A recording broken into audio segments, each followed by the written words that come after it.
I rise to ask for an affirmative vote on House Bill 790, which is the General Appropriations Bill for the 2019-20 fiscal year.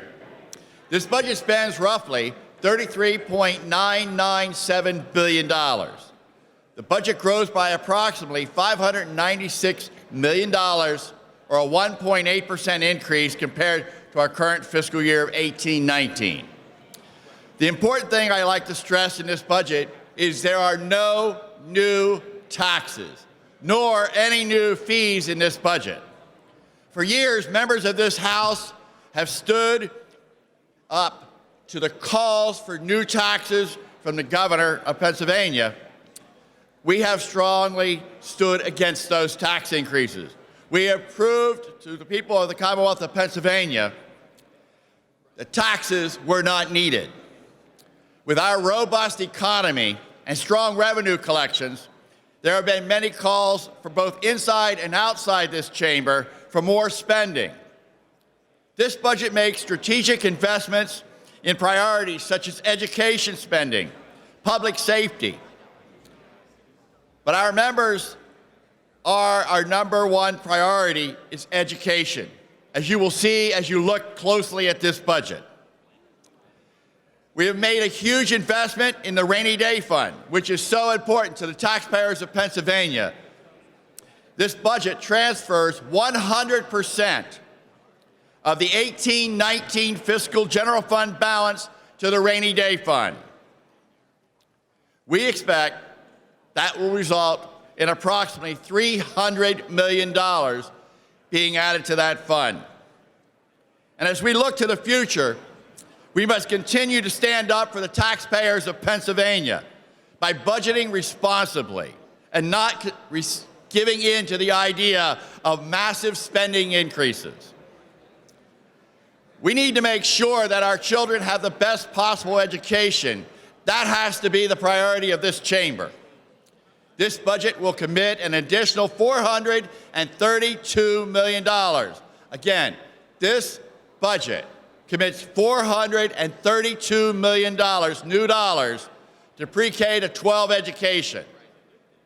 Since Republicans have been in the majority, our state spending on pre-K to 12 education has increased by 43%. This budget provides $160 million for basic education funding. The Social Security line item will be rolled into the basic education funding line item, which each school district will still get the same payment and increases they have in the past. This is an important step for Pennsylvania in setting the record straight on exactly how much funding we are putting into our education system. There is, in this budget, $50 million for special education, the largest increase in special education in more than 2 decades. This budget has an additional $25 million for pre-K counts. We have $60 million in here for school safety grants to across this Commonwealth for every school district there in our Commonwealth as well. And also, recognizing that our Pennsylvania public libraries are an integral part of our education system and to our communities, we've added an additional $5 million for our public libraries. Building on our career and technical legislative package that this House passed in a very bipartisan way with Democrats and Republicans offering bills and input into those packages, we have increased that funding by an additional $10 million. We put $7 million into the career and technical education line item, and we put $3 million of that into equipment grants to make sure that our technical schools have the best equipment to train our future job holders. That's why we're also adding an additional $4 million for Thaddeus Stevens and $4 million for the Penn School of Technology. Both of these institutions in our Commonwealth have demonstrated tremendous success in educating our workforce, that they have led to 100% of their job placement of every one of their graduates. And that needs to be noted, and I will repeat, both of those schools have placed 100% of their graduates in real jobs here in Pennsylvania. In addition to our career and technical programs, we are also making a substantial investment in the rest of our higher education system, in line items such as PASHE is receiving a 2% increase. Penn State, Temple, Lincoln are receiving, and Pitt are receiving a 2% increase. Community colleges represent the best opportunity for many people in Pennsylvania to actually lift themselves out of poverty. And that's why community colleges also are getting a 2% increase in this budget. We're making huge investments in our agriculture, which is our #1 industry in Pennsylvania's economy.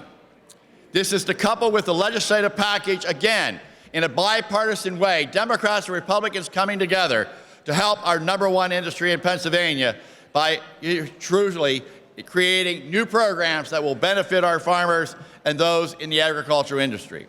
We've added 2 new line items. $1 million for livestock and consumer protection, which we know is a national issue. We've added another $2 million for Animal Health and Diagnostic Commission as well. And we restored the cuts that the governor made to agriculture as well. We are creating the governor's proposed line item in agriculture, by the way, for the business and workforce investment there in that department. In total, our agricultural department and agriculture in Pennsylvania will see a $19.2 million increase, or a 12.7% increase across the board. I know many in this chamber had concerns with the governor's proposal to use special funds to fund DEP and DCNR. This budget keeps the Key 93 fund whole, with no money coming out of it, and the general fund will pick up the cost of DCNR. Too many families throughout the Commonwealth of Pennsylvania are dealing with the scourge of the opioid addiction problem. But this legislature has passed many pieces of legislation to help fight this blight in our communities. We also must make a monetary investment in helping our local cities and townships and boroughs. This budget adds an additional $1.5 million to PCCD to get more Noxalone into the hands of our first responders. We are not doing the proposed state police chargeback on the municipalities, which many members of this General Assembly on both sides of the aisle have opposed. This budget provides for funds for 3 new cadet classes for the state police. We will continue to lower the state police funding out of the motor license fund and increase it into the general fund. This year, the motor license fund will account for 66.7% of the state police budget, and the general fund, 33.3%. 3 years ago, that split was 75.5% from our highway funds and 24.5% from our general fund. This is a multi-year effort that we are making here in the General Assembly with the governor to make sure more money in our transportation system goes to roads and bridge repairs as a direct result of the leadership of this House. We restored the proposal by the governor to cut several of the health line items that the legislature has always advocated for on both sides of the aisle here. As we continue to grow older, our costs for DHS are ever increasing. As the oldest state in the country, we need to pay more attention to our senior citizens. We're expanding services to our additional 865 people with intellectual disabilities, and we will serve an additional 970 children on the waiting list. We're adding $8 million for the MDOI payment to nursing homes and adding $12 million for a 2% rate increase for home care workers effective January 1st of 2020. As with every budget, there are many things in this budget which every one of us may have done different if we were all king for the day. This budget does not include any new taxes or fees.